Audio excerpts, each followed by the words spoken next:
Welcome, Now I can go on. welcome, improv fans. You are in for a treat. My name is Adam Colley, and I've been working with a wonderful cast over the last few weeks on premise-based improv. So let's welcome our cast right now to the stage. Let's welcome our cast. So you at home are in for a treat because we are working on premise-based improv. So this isn't like your classic improv show. What's going to happen is I'm going to give a suggestion to the group, and they are going to talk amongst themselves, sharing real life stories, real life anecdotes, and then using that information as the source material for improv scenes. So that will be happening right before your very eyes, and that's going to begin as soon as I give the group their suggestion, and that suggestion is going to be vacation. Whenever you are ready.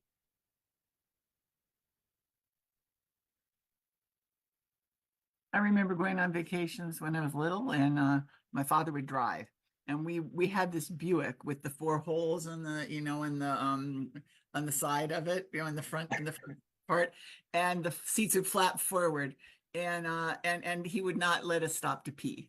We would drive for 10 hours, and he was not going to stop driving until the gas ran out, and then we could pee.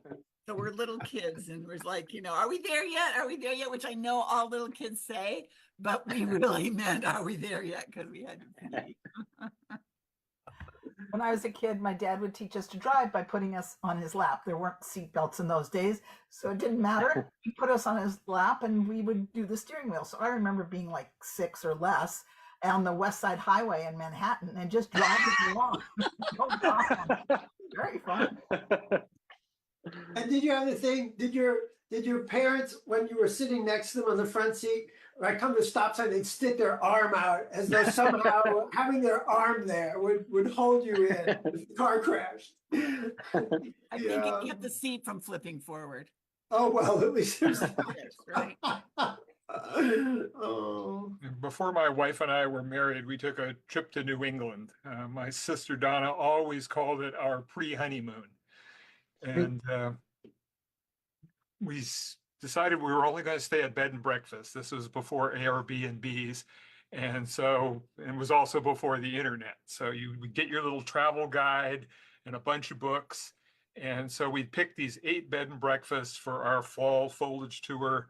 And one of the places my wife was so happy to be at was this place that the owner was somebody that went to high school with her parents. And so we get there, and he's got his beret on, and he's very hippie-ish. And we go into the bathroom, and there's mushrooms growing under the sink. So we told him, we called him away at breakfast because we didn't want the other guests to know, and told him about the mushrooms. And he was so upset with us. It was like, we had insulted this, wonderful crop of exotic mushrooms he was growing, and they were probably going to be the next morning's breakfast. What I remember about vacations as a kid is that my mom couldn't read a map. And my dad used to get his maps from AAA, and they came like in this little folder that you folded over section after section. They were called triptychs, and I could read those. So, that was like my special thing. Like I could do something my mom couldn't do. I could read these triptychs and tell my dad his exit was coming up. Did that get you in the front seat? Jackie, did that get you a place in the front seat, or did you have to get Yes. Yeah. And that was very important because I had car sick in the back seat. And the funny thing is that now I have taken over the role of navigator because I don't drive and Jackie does. So Jackie's always in the driver's seat. And what I didn't realize is that I have now sort of inherited Jackie's role as navigator. That gives it a whole new historical dimension I didn't know about. Got it?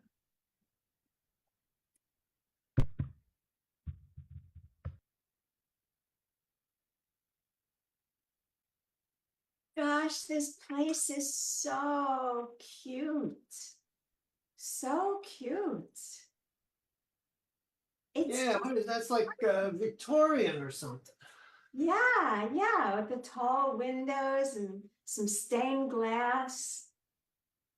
It's really fabulous.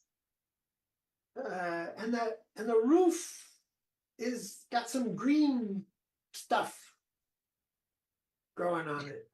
Is that? Yeah, green roofs are all they're all a trend. Yeah, all right. Green roofs. Right. Yeah. Yeah. Could be moss. Could be. It's the thing is that I may be wrong about this. It seems to be moving.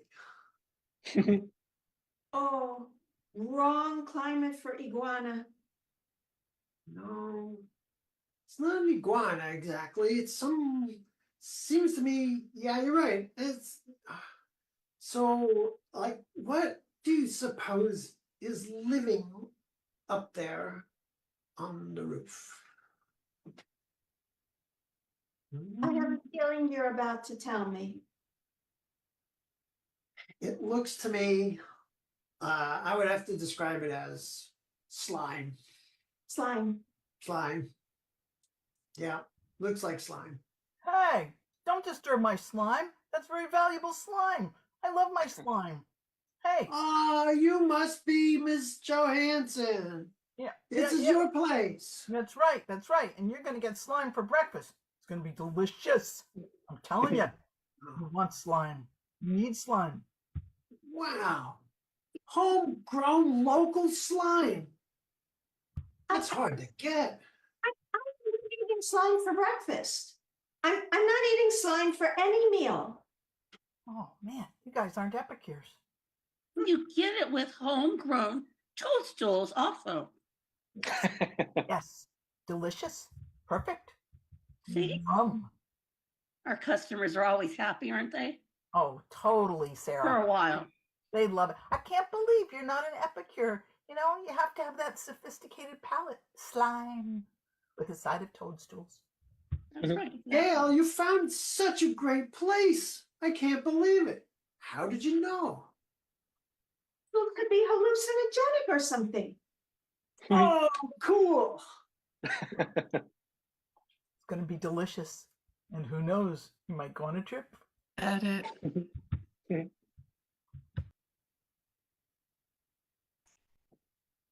I don't care what you say, Star Trek Captain. We are not leaving Starport without the triptychs. Lieutenant Johansson, this is the 31st century. I know we were just on Earth, and I know you were taken in by the past, but this is Starfleet Command. We have to account for the time warp factor. If we are planning to go 3 galaxies beyond our present time, you know the time warp continuum takes us back 30 years. We need the triptychs. Johansson. Yes, Captain, sir. There hasn't been a triple A. That's 2430. Captain, it's important. Don't you know E equals MC squared? Don't you get that? I mean, if we do not take that into consideration and grasp the concept of triple A and triptychs, we're never going to make it where we're going to go, Captain, sir. You know, Johansson, this is the reason these flights of fantasy of yours are the reason that I lost 13 crew members on our last mission. You lost 13 crew members, Captain? No wonder you didn't get the triptychs. You can't blame me, Captain. It's my job as the navigator to give you the best advice. And it's not my fault if you, as the sire of the entire fleet, don't take it. But you do have to live with the consequences. Starfleet Kramis. Calling Starship Kramis. Can you read me Starship Kramis? Let me turn you over to the captain. Yeah, Captain. Listen, I hate to bug you, but you're going the wrong way in a designated starship lane here, and you really need to get off because you know we're It's gonna have the a wreck here. Doppler effect. It's the Doppler effect, Captain. This is, Doppler schmoppler. Okay, you got to get out of this lane. You're in the wrong lane. Plus, you're going warp Captain Sung 4 here. in a warp 3 zone. I hear you. Yeah. Okay. All Hey. right. You didn't use your triptychs. I can tell. There you were, and you're just ignoring your triptychs. That's why you're all screwed up. Look, I'm the second in command, and I think I should take over because at least I know how to read triptychs. Do I hear mutiny? Yeah. Come on. Triptychs mutiny. Yeah, we tried to. AAA. Yes. Go for the AAA. I'm going to look. I'm supporting you entirely Yes. because I do not want to be in that group that dies because our illustrious captain takes us. Because he doesn't know how to use triptychs. I'm sorry to interrupt, but the crew really has to pee. Bennett.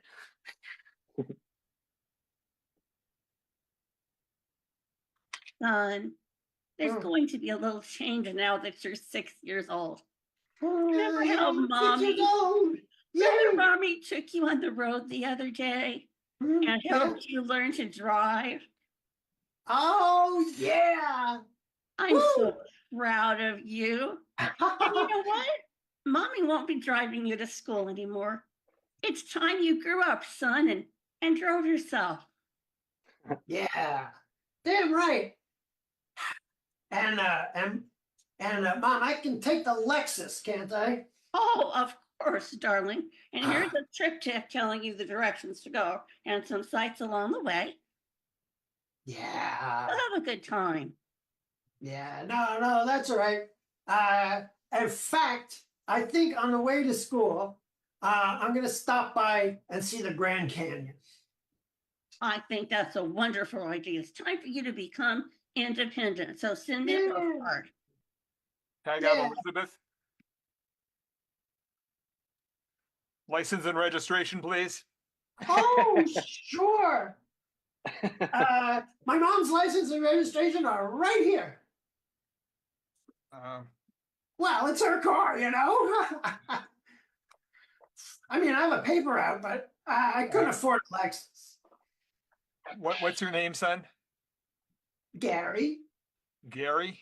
Yeah. Same last name as your mom? Yes. Gary Lawrence? What kind of family do you think we are? Well, apparently they're the kind of family where a mother will let her, and how old are you, Gary? 6. Her 6-year-old son drive a Lexus Yeah. from Texas to Arizona. Tag out Gil. You know, kid, I'm not just standing out here in this cornfield for no good reason. They dropped me from outer space. And I got a deal for you. Oh, cool. Corn? You can sit on my lap and drive the spaceship. Oh. Now, that sounds cool. Can I take it to school? No. Wait. All you got to do is come up, follow Yeah. those stairs. Yeah. Just climb up the stairs into the Yeah. ship. Okay. Cool. Hey, that is a cool ship you got there. What planet are you from? 1 second, I have to consult the triptychs.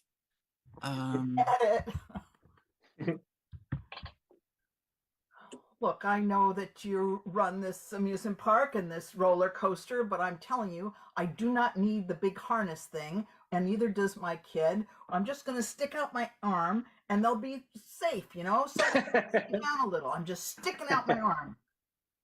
Lady, I am sorry. For your own safety, we require the harness, and we require you to keep your hands and arms inside the ride. Hey, I've been using this style since 1952. Look, watch. See? It works. Hey, Mom, it always works, except for that one time when I hit the dashboard and cracked my jaw. Oh, yeah. Oh, yeah. It's still a little crooked, isn't it? That's See my okay. point? Yeah, but we're not going to get traffic. You know, we're just going to be upside down a lot. Here, Okay, watch. I'll let you talk to the nice lady and let her on the ride, let us on the ride. Yeah, kid, no worries. I got it. Hey, none of that harness crap, none of that special thing, none of the helmet and the big thing. Just watch, watch. I think you should teach people. There. I'm sorry, ma'am. We don't like it when people fall out of our rides. It looks bad for business. Gee, you're so Uh, stuck. Elizabeth, tag Elizabeth. Hey, listen, lady, I know you're here for the rides and stuff, but I'm recruiting. I'm recruiting for the Los Angeles Dodgers, and you look like you got the moves. I got Can the you show moves. that to me again? Show me those moves. Watch. Oh my God. I know. I can't get enough of it. Do it again. Okay.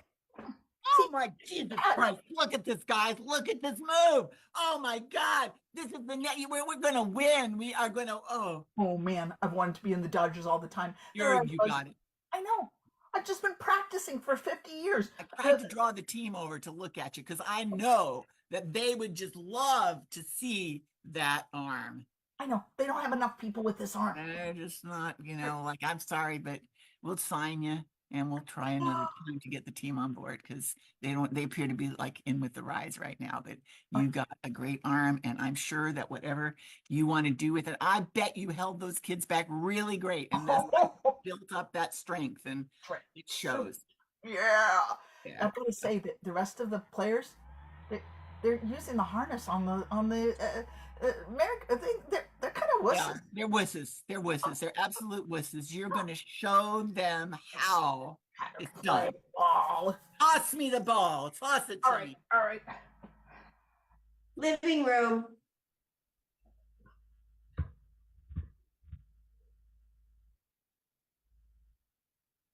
I sucked at any sport you can imagine. I just sucked. And I remember once, and they didn't have sports for girls then, and we had to wear dresses. But the one thing that they had was running, right? And I sucked at running. But I'll never forget, it was like Yvette or something. And she could run so cool. And I was like, okay, forget it. I'm never going to be that cool. Give up. That was 8th grade. I never tried again.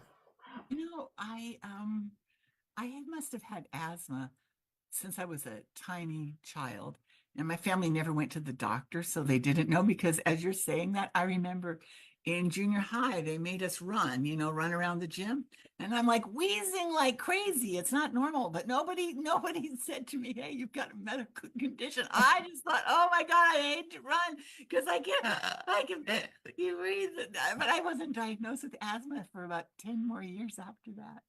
In high school, we were forced to use the balance beams in a class, and I was terrified, even though they were only a couple of feet off the ground. And I couldn't convince the teacher. She thought I was just lazy. I had to get a note from my parents saying that I was too scared to use the balance beams. It was really embarrassing. Got me out of there. I grew up in San Francisco, and we used to go to the Giants games when they played at Candlestick Park, which is a summer sport, and you think, it would be a warm time, but it's never warm in San Francisco in the summer. And we were sitting at a Dodgers game, and the fog had come in, and the wind was whipping, and we were just freezing. And the guy next to me calls down one of the vendors and orders a beer. And when the beer comes, he looks at me and says, I hope this beer is at least half as cold as this hot dog. I've only been to a professional football game once, and I was there as part of a high school marching band that was invited to perform at halftime. So the one football game I've ever been to, I actually performed at with the high school marching band. And normally in the school year, I played the bassoon. But they don't have bassoons in marching band. So all the kids who played some inappropriate instrument were given a drum. And so for the marching band, I had what was known as a tenor drum. It sat in front of you, and you just hit it from side to side. But still, it was pretty cool being there in front of all those people in the stands. In 11th grade, I tried out for drill team, and I did not make it. And so I went to the teacher crying and lamenting and telling her it was the dream of a lifetime. And she said, okay, You can only be in the slow routines, the marching routines, none of the fast routines. And if we're at an extra bad school, you can't be in those strokers. They will throw things. Otherwise, you're welcome. You know, like I was good at playing basketball because I'm like about 6 feet tall, and I could make all kinds of shots and stuff like that. So in junior high, I was new to the school, and I was going to try out for the basketball team, and I just knew I was going to, like I'm not good at a lot of things. I was good at basketball. So the tryouts, they wanted me to climb a rope to the top of that was it. The tryout was to climb a rope. I had never been on a rope before. That was a fixed thing because only the kids that had been on the team knew how to climb up that rope. So it didn't matter about your basketball skills. You had to climb the fucking rope. I hated those ropes. Couldn't do it.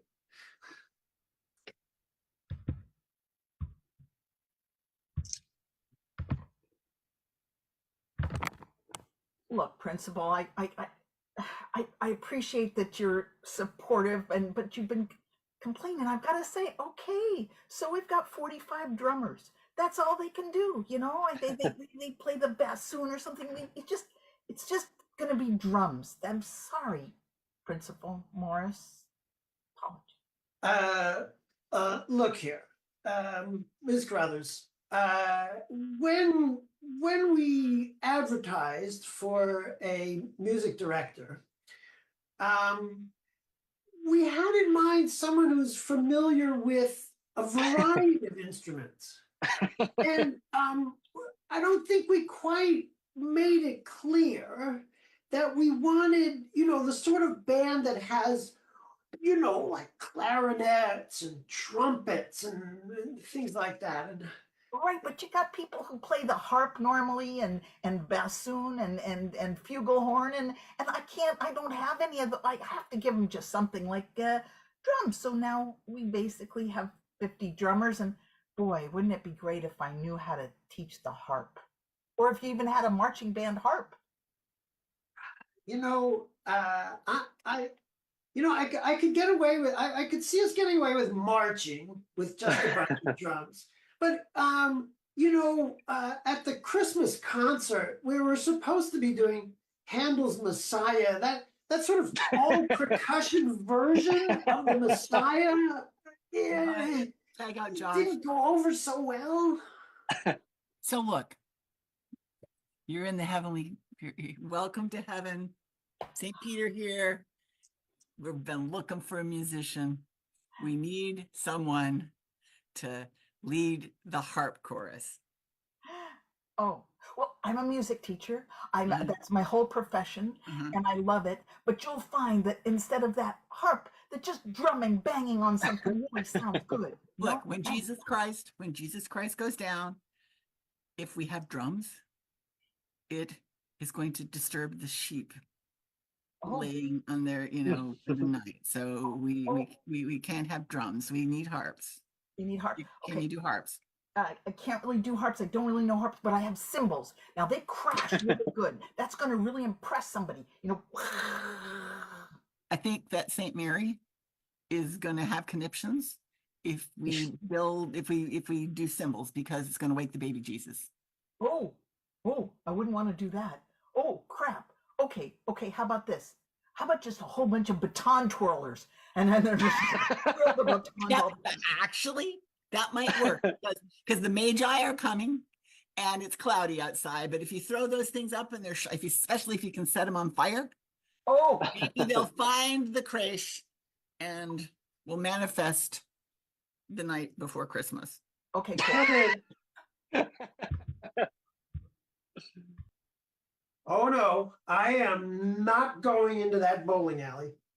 No way you're getting me in there. Sam, if you weren't going to bowl, why in the world did you join the bowling team? I needed a group. I needed I needed to belong. And I thought, have you heard of exposure therapy? I thought if I hung out with bowlers, I'd be able to go into a bowling alley, but I can't do it. I'm looking at your app. I'm looking at your application to the team, and Yeah. it says your average is 286. Yeah, 0.28. You didn't read it carefully. 0.286. I managed to get the ball to hit the pins 0.286 of the time, 28.6% of the time. No, I, Look, those things are dangerous. I mean, gee, when one of those, like, they got those little alleys next to and they're so shallow, a ball could just bounce out of that and conk somebody in the head. It'd be concussion city. the next thing you're going to tell me is the hand dryers, the little blow things, are dangerous too. I didn't want to mention that, but David's right. I mean, all the germs in the place are sucked into the bottom of the hand dryer and blown out the top. Hey, listen. I'm the manager for the Los Angeles Dodgers, and we are recruiting. Okay, see, don't stop it there. Hey, let's bring our cast up to the stage. All right. This has been our premise show. My name's been Adam Colley, but give it up for the cast. And individually, they are Elizabeth from Sunnyvale, California. Josh Clayman from Chicago, Illinois. Mickey Manting outside of the lovely Boston on the harbor for the first one in the United States. Gil Branham from Oaktown, California. Becky G from Chicago. Here's Silva outside Seattle. And I'm Adam. Thank you so much for being here. Give it up one more time for our cast, and we'll see you next time. Thank you.